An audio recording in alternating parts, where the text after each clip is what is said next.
স্বাধীনতা দিবসের দিনও রেহাই নেই। তৃণমূল ক্ষমতা থেকে চলে গেছে ঠিকই, কিন্তু তার রেশ এখনো যায়নি। তৃণমূলের পঞ্চায়েত প্রধানের বাড়িতে বোমা বিস্ফোরণ, অভিঘাত এতটাই বড় যে আঙুল উড়ে গেল।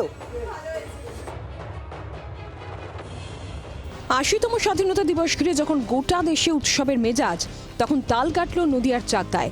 বোমা বিস্ফোরণে কেঁপে উঠল তৃণমূল পঞ্চায়েত প্রধানের বাড়ি।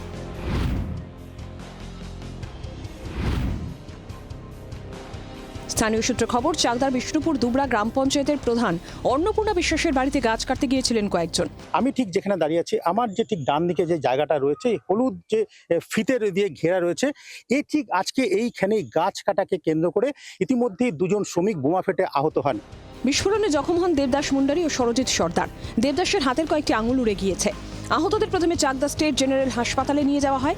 শারীরিক অবস্থার অবনতি হলে কল্যাণী জওহরলাল নেহরু মেমোরিয়াল হাসপাতালে স্থানান্তর করা হয়। ঘটনায় শুরু হয়েছে রাজনৈতিক চর্চা।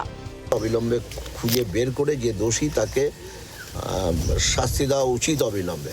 আরেকটা ভাবাচ্ছে যে একটা প্রধানের বাড়িতে, তৃণমূল কংগ্রেসের যিনি প্রধান, তার বাড়ির বাগান থেকে এটা উদ্ধার হয়েছে, মানে এই বোম ব্লাস্টটা হয়েছে।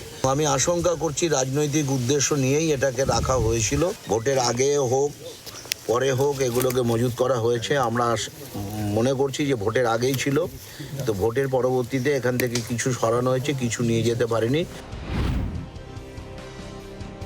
আমাকে ইচ্ছাকৃত কোনোভাবে ফাঁসিয়ে দেওয়া হলো। কারা ফাঁসালো? কে ফাঁসালো আমি কি করে বলবো? আজকে 1 সপ্তাহের বেশি গাছ কাটা হচ্ছে, এখনো কোনো সমস্যা হলো না। সকাল থেকে গাছ কাটা হচ্ছে, দুম করে একটা অঘটন ঘটিয়ে দিল। কে বা কারা ঘটালো এটা তদন্ত করুক পুলিশ, আমি সেটা বলবো। হ্যালো, আপনি কি বলছেন আপনার এই ঘটনার সাথে জড়িত না কেউই? না, আমার ফ্যামিলিতে কেউ কোনো জায়গায় জড়িত না। আপনারা আমার রেপুটেশন সম্পর্কে আশা করি খোঁজ নিলে জানতে পারবেন। আমি 18 সাল থেকে দায়িত্বে আছি পঞ্চায়েতের, এখনো পর্যন্ত লড়াই করে আছি। তো আমার লড়াইটা সবাই জানে, কম বেশি যারা প্রশাসনের সঙ্গে যুক্ত। শাহজাহানগড় থেকে ব্যারাকপুর শিল্পাঞ্চল পালাবদলের পর দফায় দফায় গুলি বন্দুক উদ্ধার করেছে রাজ্য পুলিশ। প্রতিবারই সামনে এসেছে তৃণমূল যোগ। এবার খোদ তৃণমূল পঞ্চায়েত প্রধানের বাড়িতে বিস্ফোরণ। আর কত শাক দিয়ে মাছ ঢাকার চেষ্টা করবে তৃণমূল? বিশ্বজিৎ মিত্রের রিপোর্ট, জি 24 ঘন্টা। বাংলার আওয়াজ, বাঙালির আবেগ, জি 24 ঘন্টা।